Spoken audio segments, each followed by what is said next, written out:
Are they selling the green candles? Are they adding on to the green candles? You'll find out here in 30 seconds.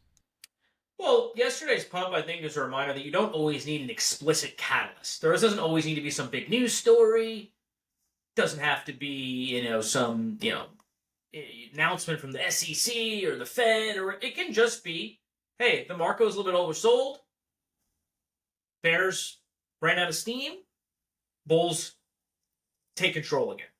Or it could be something as, maybe a little bit less a wholesome reason. It could be market manipulation, right? We talk a lot of times about how these market makers that control billions and billions of funds can decide to dump the market, to liquidate shorts, or liquidate longs. Well, sometimes they decide to pump the market to liquidate the shorts. So, it could be any of those reasons or none of those reasons. You have to sort of just be able to accept some degree of uncertainty, and there does not always need to be explicit catalyst for a move. I tend to think, look, NASDAQ just hit all-time highs. S&P 500 just hit all-time highs. Gold just hit all-time highs.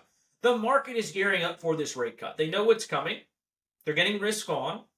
And they're putting money, and they're moving out of stable coins. They're moving out of, certificates of deposits and money market accounts, and they're moving it into the financial market. So that, to me, is probably the big picture story here. That's that why this pump happened, and I don't think it's going to stop. Oh, you are muted, my friend. We got Elam in the chat box saying, I think Crypto Paradise pumped the market.